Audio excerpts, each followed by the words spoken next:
Hello guys! Nandito na nga ulit tayo. Tayo ay magluluto ng hapunan. So yan, nag-diet ako ng kalabasa, pampalinaw daw ng mata, itong talong at saka itong tinapa. At nag-diet rin ng sibuyas at bawang. So habang pinapainit ko yung kawali doon sa apoy, yan, inuna ko na yung bawang. Yan. Unti lang nilagay kong mantika kasi nansik naman to.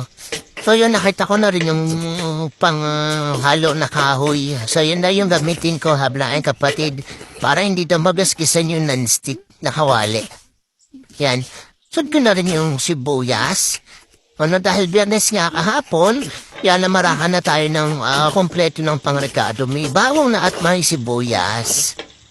Tig, 1/4 lang yung binili ko. Kasi nabubulok lang din naman sayang. Tibihira lang naman ako magluto. So dahil Biyernes nga kahapon, bumili ako ng konti naming gulay na pang-ulam natin ngayon. So yun nga, nilagay na natin yung kalbasa. Nainalo ko lang ng konti. At daw kalbasa pampalinaw daw ng mata. Kaya sinunod ko na yung syempre talong. Nandyan pa rin yan. Yan. Nalalaki pa yung gayat ng iba.